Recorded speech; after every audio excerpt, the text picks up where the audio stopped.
Sir, Ranjit कासले प्रकरणात तुम्ही पाहत असाल ते आरोप करतात तुमच्यावरती, तुमच्याकडनं निलंबनाची कारवाई देखील करण्यात आली आहे, त्यांच्याविरुद्ध तुम्ही तक्रार देखील दाखल करता शिवाजीनगर पोलिसांना. काय नेमके प्रकरण आहे? ही सस्पेंडेड पर्सन सस्पेंडेडच्या बाबतीत ऑलरेडी आमच्या प्रिलिमिनरी इन्क्वायरी सुरू आहे आणि ते इन्क्वायरीच्या नंतर जे काही निष्पन्न होईल त्याच्यावर आम्ही ॲक्शन घेऊ.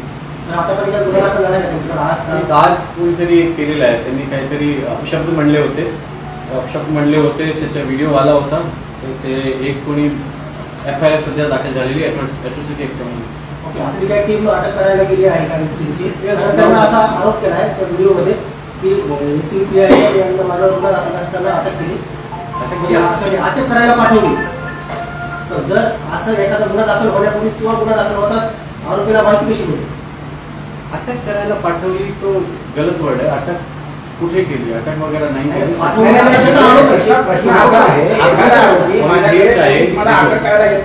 असं प्रेडिक्ट कसं करू शकतो की इन्फॉर्मेशन कुठून लीक होते?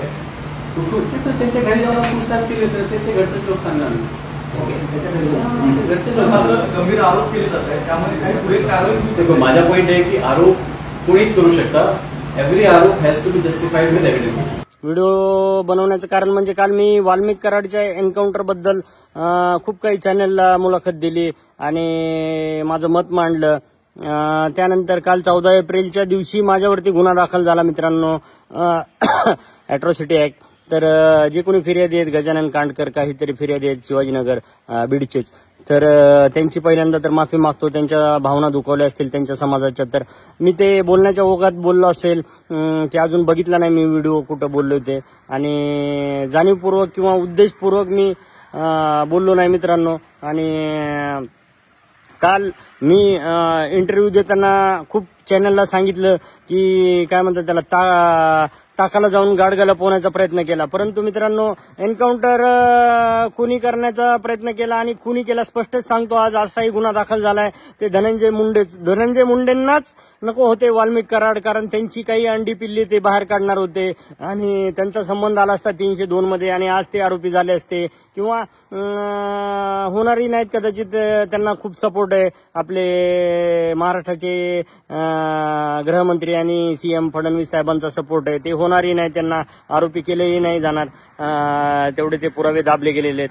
तर मित्रांनो, कालच्या व्हिडिओ नंतर हा माझा व्हिडिओ आहे आणि आता मी महाराष्ट्र पोलिसांना ओपन चॅलेंज देतो की त्यांनी मला पकडून दाखवावं. मित्रांनो, मी सायबरमध्ये काम केलेलं आहे आणि 20 वर्ष पोलीस डिपार्टमेंटमध्ये काम केलेलं आहे. तर किती टीम पाठवू द्या, 3 नाही 4 नाही 10 टीम पाठवू द्या, मी भेटणार नाही. मी रोज 2 गाड्या चेंज करतो, इथून पुढे 2 कार्ड, 2 मोबाईल, 2 IMEI सगळं चेंज करणार, 2 स्टेट बदलणार इथून पुढे. तर मित्रांनो, मला पकडून दाखवायचा प्रयत्न या गव्हर्नमेंटने करायचा आणि मग बघायचं. त्याच्या अगोदर मी खऱ्या मार्गाने आणि न्यायाच्या मार्गाने जाणार आहे. माझा अँटिसिपेटरी बिल म्हणजे अटकपूर्व जामीन मी आजच मांडणार आहे कोर्टामध्ये. वकिलांना बोललोय मी या विषयावरती. काही वकिलांचे फोन नंबर असतील तर तुम्ही मला इन्स्टाला आणि माझ्या फेसबुकला माझा Ranjit Reddy PSI Insta ID आहे त्याला, आणि फेसबुक PSI रणजित कासले त्याला. मला वकिलांचे नंबर तुम्ही चांगल्या वकिलांचे जे की मला औरंगाबाद हायकोर्ट आणि बीडचे त्यांचे नंबर पाठवू शकता मित्रांनो. एवढी मदत झाली तर खूप खूप धन्यवाद आणि चला बाय, टेक केअर. नवनवीन घडामोडी पाहण्यासाठी स्टार महाराष्ट्र न्यूजला सबस्क्राईब करा आणि ताज्या बातम्यांचे अपडेट मिळवण्यासाठी बेल आयकॉनला प्रेस करा आणि परिपूर्ण बातमी बरोबर रहा, इतरांपेक्षा एक पाऊल पुढे.